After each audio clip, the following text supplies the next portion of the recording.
The NBA competition committee has officially begun reviewing whether the game has become too advantageous for offense and whether some changes need to be implemented to achieve a better balance. There's some stuff to read here, but I just want I want to get my little shit off. I've been saying it lately. The NBA knows, people know, like, I know you young people think that you run it. I'm about to sound like Joe Budden. Young people think that you run some, but people are screaming about how bad some products are. And the NBA is one of them. Like, they know. They're having conversations because the writing's on the wall. You can't get away from this stuff. Scoring averages this season are the highest since 69-70, and the league has set a record for offensive efficiency 6 times in the past 8 seasons. They know. And we could talk about casual fans and what casual fans do, but I think when we really talk about like running a business, people know casual fans aren't the ones that really run the business. Like, I know that. We know that. I know. Casual fans don't make up a majority of people's fan bases. That's not what I said.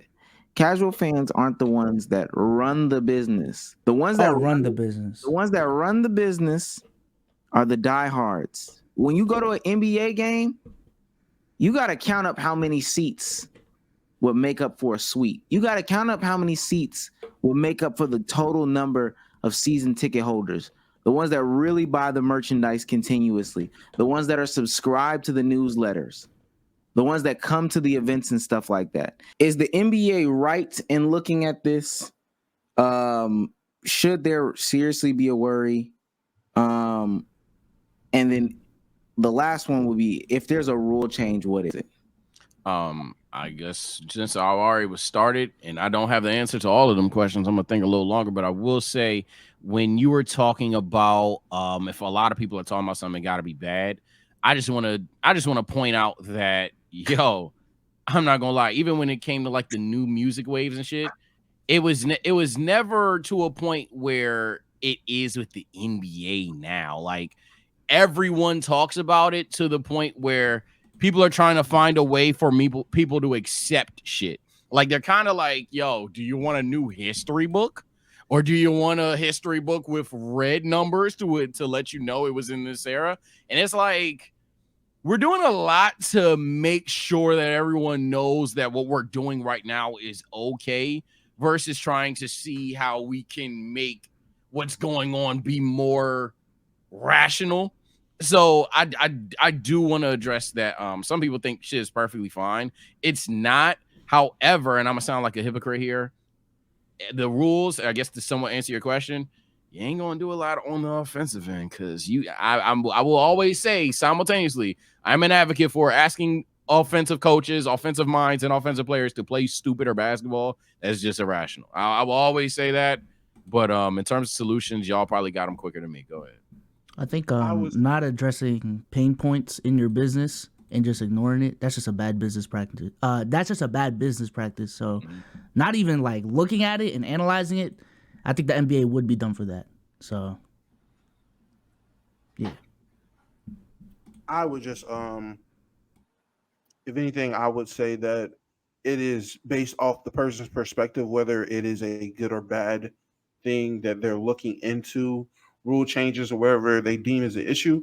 To me personally, I don't think it's too much of an issue. I just think it's a case of following trends in the NBA, and eventually that shit will sort itself back out based off the next trend to arrive. At least for me, in my lifetime of being a basketball fan, I've witnessed the super team era where it was okay, X player, a super team pops up here, super team pops up there. People are trying to pair up and make super teams, and then the Warriors home grew a super team and then made that bitch an ultra team, which is crazy, and it offset everything. And then that shit crashed and burned, and now we're seeing homegrown teams outside of the Lakers win championships, but there are still people with the mindset of the super team era who are still trying to pair up. It's the play style of one era that's continued, and I feel like that will sort itself out. But if the NBA feels like fixing it, I think that in terms of rule changes, for me, bring back hand checking, loosen up the foul rule so everything isn't a ticky-tack foul. Stop giving the offensive players so many abilities to foul bait, and every little action or bump of contact is a foul. So people will play through contact instead of playing for contact. That will fix a lot of things too, just in terms of play style and how people play. Those would be my first two off the top of my head. I seen a tweet the other day about changing the 3-point line in terms of eliminating the corners for threes. I am low key in favor of that instead of just I said that a couple pods ago. Sorry to cut you off, and niggas said I was insane. I was like, bro, you want to solve this space and shit? Tell them niggas to line up versus having a whole ass corner. Go ahead, my fault. I just want to point that out. That I'm gonna somebody say 3 in the key, and I've seen another tweet about that. That's so fucking stupid in today's era to eliminate. And I'm assuming you mean defensive 3 in the key. That's so fucking stupid in terms of today's offenses being 5-out offenses. So if you have a big man that can shoot a 3 ball, you sit in the corner. The fuck am I sitting in the paint for 3 seconds? What? Why am I just camping at the rim like Wilt Chamberlain if this nigga is at the 3-point line and can shoot? Now if Rudy Gobert's there, okay, cool. Hey, I'm camping in the lane. But if you're playing big so you can stretch the floor, and that play style is niggas trying to 5-out, and they're playing small ball. The fuck is me? What is Draymond standing in the paint about to fix? Nothing. This is my question with that, like with the Backdoor defensive clutch, three. Domo, you idiot. With the defensive three, this is a genuine question. Wouldn't that like decentivize attacking the rim if Rudy Gobert can just camp there the whole time? Yes. Best defender, if the best rim protectors are allowed to just stand there, yes. So I mean, I guess there'd be uptick in mid range, but yeah. Okay. What's it called? No, you're right. Okay. Because sometimes I feel like I'm like, okay, maybe this is a casual take. I'm about to Basically, say, it's one of those things where you don't know what you're wishing for. Basically, niggas would shoot more threes, maybe make less shots, maybe get a little bit less points. But the product of the basketball, you would hate it even more. So, what's his name? Said not JJ. Luca said that if you take away, if you hand checking doesn't matter. They do that already. There's no way it would affect them. They would just swipe. He would just start swiping through. It really doesn't matter. I do want to say to Damo though, because you was like, oh, everything corrects itself. To the 2012, we'll go back to 2012. 2012 Miami Heat super team, right? What is a super team talk? What is a contender part 2? Yeah, it's just a general question to everybody. 2012 Miami Heat super team. Oh, sure. Is it a super team? Yeah. Yes. 13. Yes. Okay. 14 Spurs. No. Everybody's agree. Is this for everybody? I thought it was for everybody. No counter. No, I don't think the Spurs. Okay. 15 Warriors. No.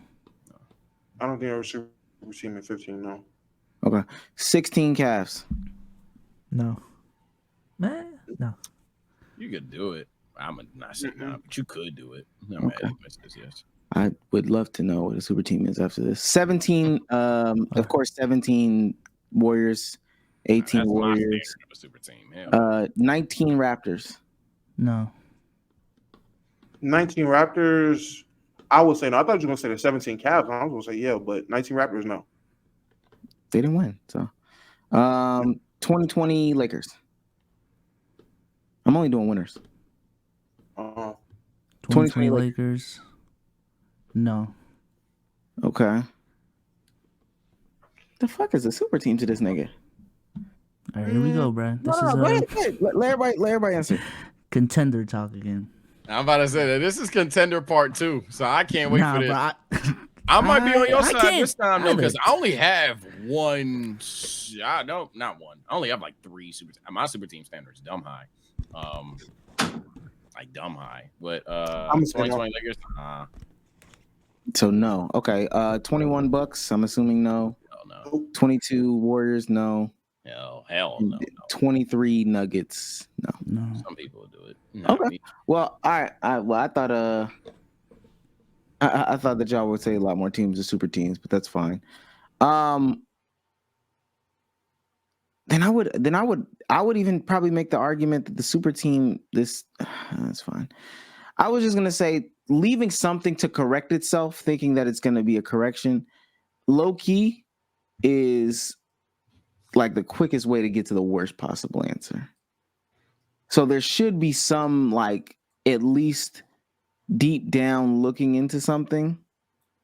Because I would want to know, if you feel that way, how long would you let things continue on before you say, oh, all right, now it has become too much of a problem and we do need to address it. Do we wait 10 more years, points per possession go up to 1.3, 1.4, and then you say it? Or do you wait 15 more years or 20 more years? How long do you wait specifically to Damo before you're like, okay, this is a problem for real?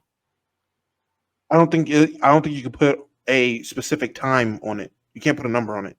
It's just about feel of the game. What does it look like? It's What does about it look like? whatever it feels like to you, and you deem to be a problem. I'm asking you, what does it look like where it's like, okay, this is a problem? When 100% of everybody is foul baiting, when the game is literally, to me, unwatchable. For me, that's A, foul baiting, B, the absolute removal of defense, C, I would say, and they're already kind of on this end for me now, so I would say this is a glaring issue that I've always preached about: not marketing all your talent.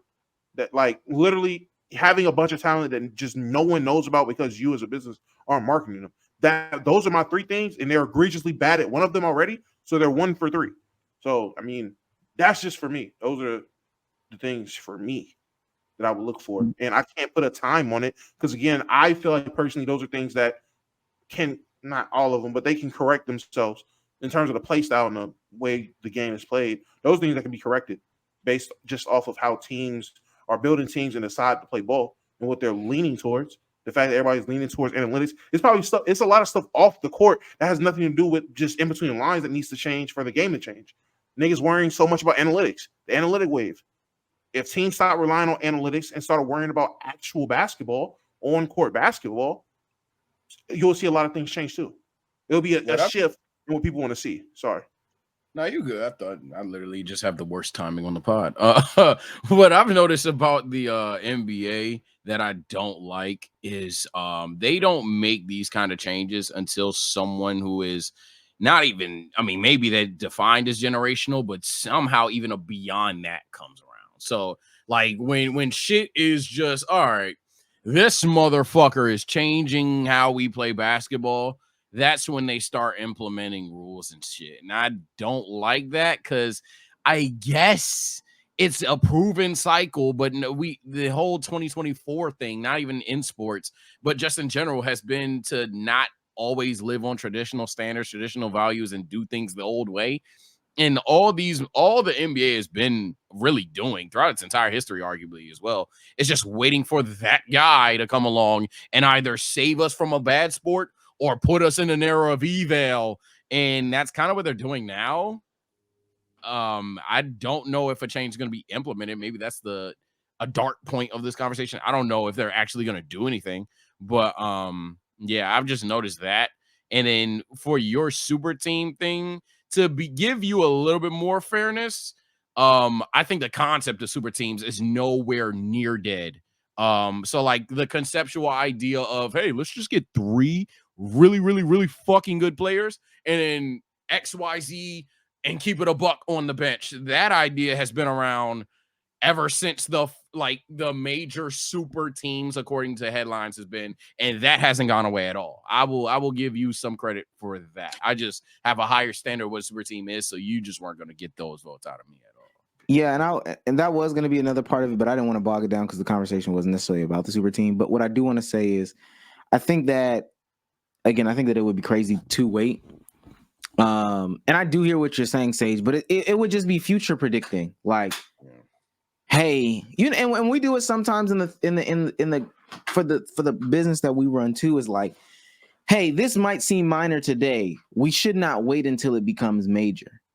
Like, all right, this month, and there's actually a glaring issue that we have right now, and we aren't saying it, but it's an offline conversation. But it's like, hey, all right now. Hey, we lost 3 all-stars now. 3 all-star members. What we doing? What are we doing?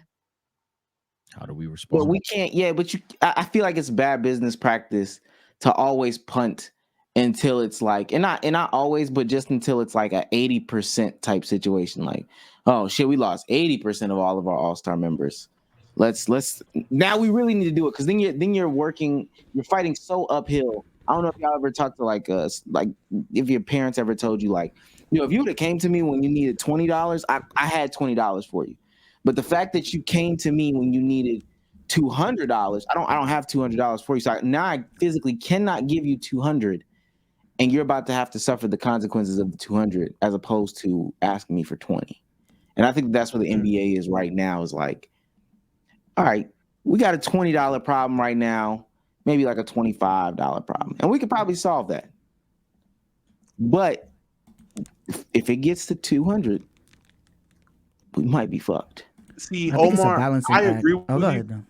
I'm about to say, Omar, I agree with you on that stance. I feel like as of right now, it's not a $25 issue in the NBA anymore. I feel like it's closer. Right now, it's closer to $100. It was at $20 at like between 2016 and 19. It was at $20 then. Like, that's the era of time where it was at $20. Offensively though. Yes, offensively, it was an issue. It started to become an issue, a glaring problem with what was going on with basketball between 2016 to 2019. Like, when James Harden was getting away with what the hell he was getting away with in Houston, that's when it was $20. And that's when you had time to implement some rules, change some things then. But you didn't see it as a problem. You see it as, hey, this is evolution of the game. This is the direction the game is heading. Now it's a $150 problem, and we can have a conversation on, okay, well, do we got the money to fix it now, or is it too late to fix it, and do we crash out? In my mind. But I thought you were saying don't change nothing. I am saying don't change nothing. I can acknowledge there's a problem, but again, I said this is something I thought can correct itself. I was just using the analogy of $20 problem, $200 problem. I view this in terms of offense. This, like I said, it's not a $20 problem right now. This shit's been an issue. It's a reason I don't fuck with James Harden. I hate the way that nigga plays basketball, but I got bias for other niggas like Luka, so I'll turn it away. Yo, shout out to Destroy68 for the sub and the 10 gifted. Facts. Appreciate you. I wish we could pull it up on here, but what was I was just about to say. I think ultimately this conversation is a balancing act, because like on one side you can be hella complacent and not do anything, and that's a problem. But on the other side, I've also seen businesses that change up too much, and you lose your identity and what the fuck your business is. So I do think the NBA is leaning towards the first side of things, where they are being too complacent. They're just letting it by and not doing anything. So, yeah, for me, in terms of a change, I ain't gonna lie, I would like to see how like everything looks if we just push back the 3-point line. Like, let's just start off with a minor change. Push back the 3-point line to make 3-pointers harder. Yeah. You know what? But push in the gifteds by TSO Newtown and destroying again. Shout out the guys. 30 gifteds in like 2 minutes. What the hell going on with y'all? To answer our Devil's Advocate member, Cardiac, James Harden, I'm not gonna say ruined basketball, but he put this in play in terms of the downfall in terms of offense, with not only foul baiting. A lot of people point to the foul baiting. People foul baited before. He just foul baited to the max. Also exploiting multiple rules all at once. Oh my God, I can't even see him. Exploiting multiple rules all at once. Exploiting the travel rules. That nigga getting away with the triple step back the way he was. The triple side step, all that. Like, he was doing a lot of stuff at that time that other niggas just wasn't getting away with. If you want to go look it up, it was that clip of Curry getting called for a travel, hitting the double step back, and he starts throwing up the 1-3 like James Harden on his jersey. Like, this nigga can do it. Why can't I do it? That nigga set it in stone. Like, it's set in stone. It started with James Harden, at least for how basketball looks now.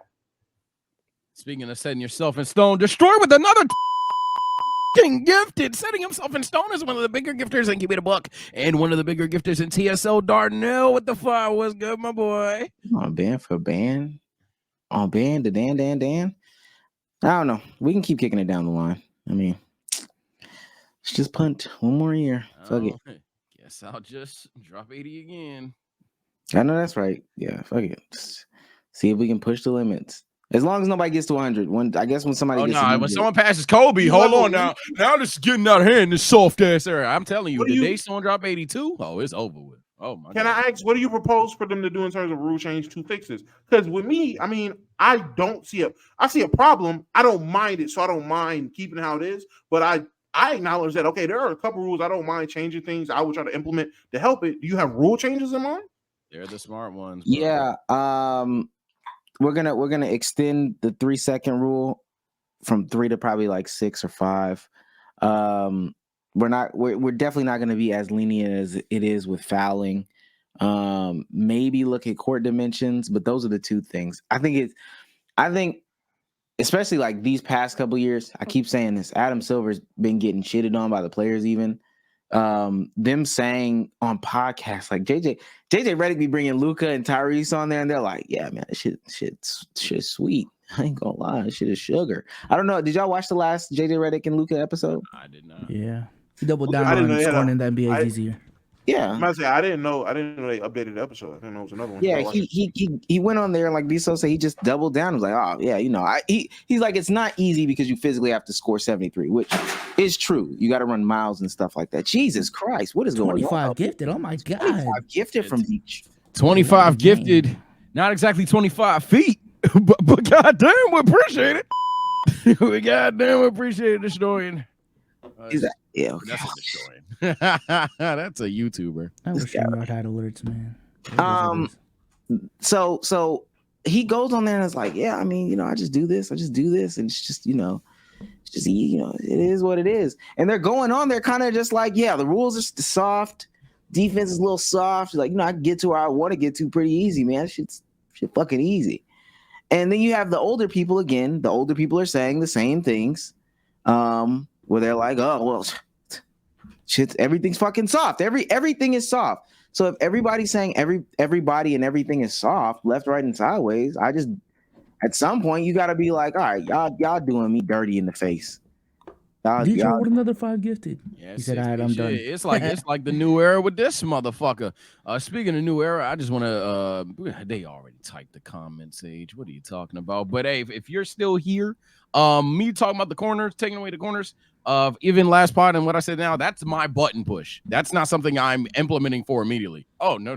That is the all right, bro. That's the point solution. That's the kick return. That is the all right, bro. We have fucked up. We waited far too long. How do we deal with this shit? Get rid of the corners.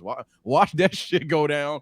Even when Souls is talking about pushing a 3-point back, some of y'all say they ain't do nothing. No. Some of these niggas can't shoot from half court, bro. Push that shit back to hell. Let's say if 3-point percentages go down to like 34, 35 on average, I feel like that would affect things. Yeah, start hoeing with a line is granted the last resort. That's why I brought it up. It's not my first thing to do though. Let me play this a little bit, just a little bit. Last time you were on the pod, you said that scoring 30 in the NBA was. Hold on, I know you're fucking handsome.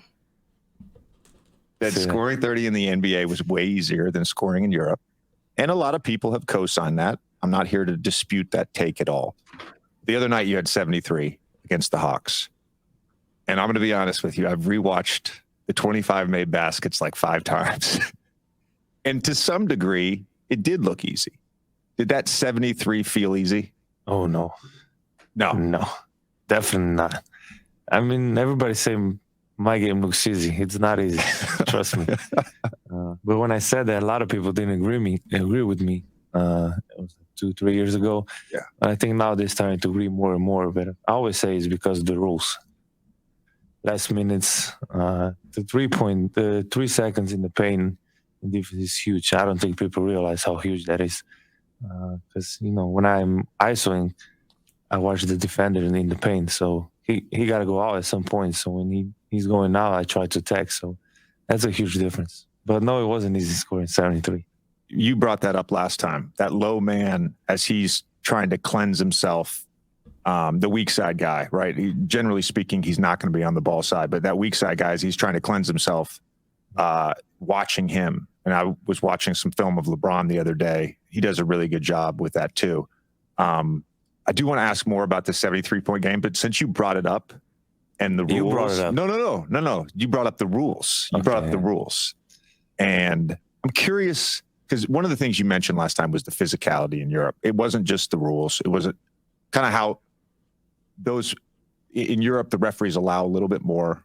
Flopping is generally not given to the offensive player. Do you think, and I don't know how familiar you are with like the 90s era hand checking. Do you think hand checking would have an impediment on offenses? Like, would it matter? What do you mean, like hand checking? The ability to just like. I'm not American. So okay, no. Explain a little bit. The rule was you couldn't like keep your hand on someone, but you could sort of put your hand on, put your hand off, put your hand on, put your hand off. So as somebody's sort of attacking only in the scoring area, not necessarily all over the floor. You can still do that. I agree. Oh yeah, 100%. I agree. My argument right now is bring back hand checking.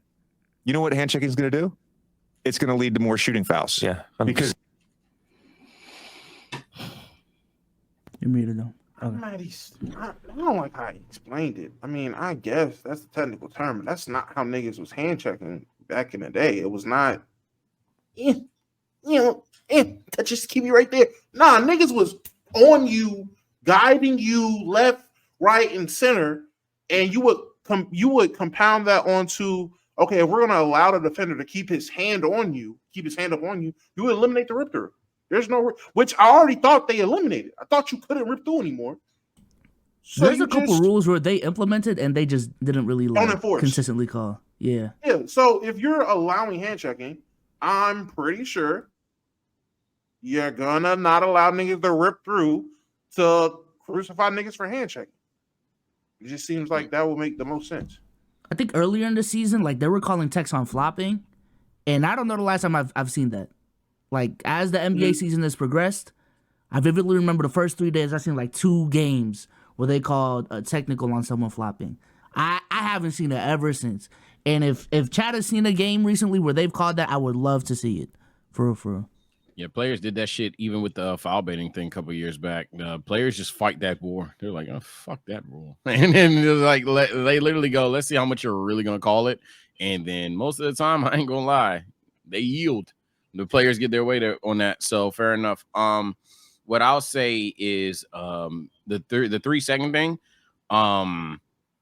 Yeah, for those that think the center should just stand under the paint all day, that's not gonna fucking work. But in terms of what Lucas said, of course that makes sense. I just wanted to clarify that as well. Yeah, if you make it to where they don't have to leave so you can attack, then sure. But the idea of, oh yeah, my center's just gonna stand in the paint all game, all 24 seconds, so no more scoring. Oh no, that center that shoots like 38 from 3, 39 and 40 from the corner. Oh yeah, boom.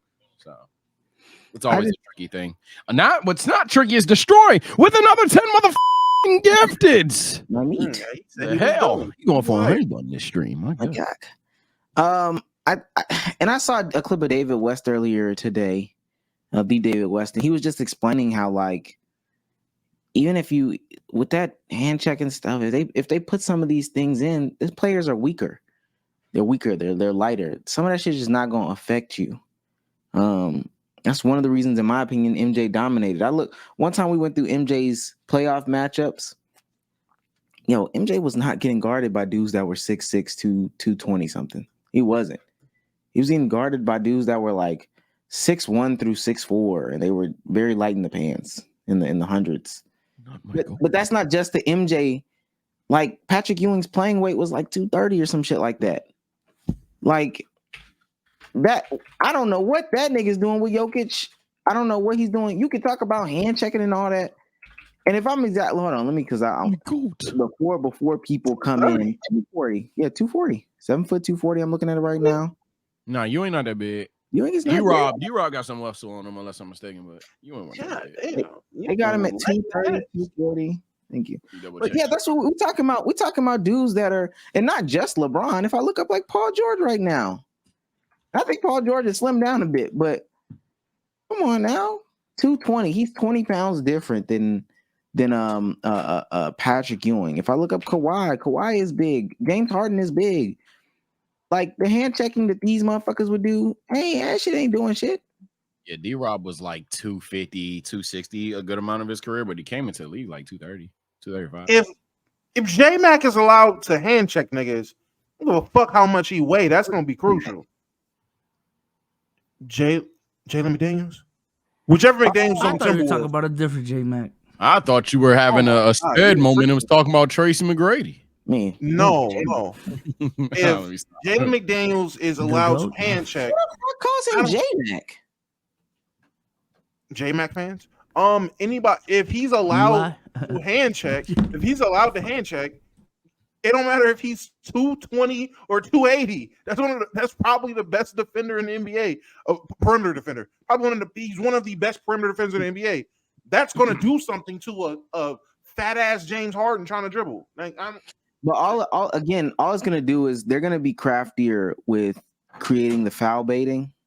Like I guess you would eliminate both, but all they would do is foul bait out of that too. You're giving them another way to foul bait. And unless you're just gonna say, well, fuck it, just stop all the foul baiting. Just any touch fouls or anything like that, we're just not doing it. I think you see free throws go up in that situation.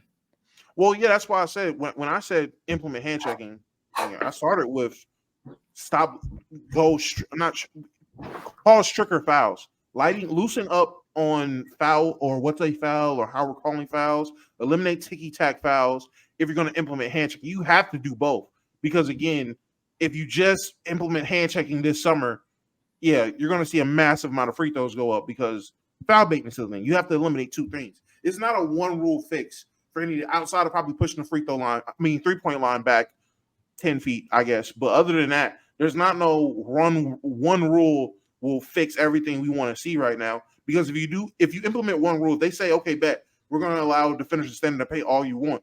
All you're going to see league-wide is either A, they're going to throw a big who will shoot in the corner, or B, there just won't be no more bigs. Because if you got Rudy Gobert camping in the paint, I'm about to put 3 fucking small forwards and 2 point guards that are all 6'6" to 6'10", and we're about to 5 out your ass. And either you're going to take Rudy and he's going to guard one of these shooters, or niggas getting rained on from 3 or at the rim. So now you're going to eliminate a shit ton of bigs again. Now there's going to be no bigs. There's going to be a bunch of niggas the size of Bo in terms of weight-wise, but they're 6'10" with long-ass arms to play the center because they got to be able to move from the corner to the paint, to the paint, to the corner, from the corner to the fucking free throw line and rotate like that. Like, it's just going to be another issue. Yeah, for me, all this sound good, right? But hey, I already got my Byakugan time traveling Sharingan on. What's gonna happen? One of these things may even possibly go through. But then when they start fouling harder and they're not getting whistles, all it's gonna be is some niggas that actually get hurt, and some niggas gonna say, well, you just don't care about my health. And then the niggas are gonna eat that shit the fuck up. So when they eat that up because players starting to get hurt in their precious league and they got hopping on podcasts and all that extra shit, then people are gonna not petition for things to go back to the old way, but they're gonna petition against the idea of really implementing a league that wants to be barbaric or some other shit. We know how this shit go. It's 2024, dog. I don't know why we acting like this shit is actually gonna get more physical. It's not. I said that about the All-Star game, so It's not.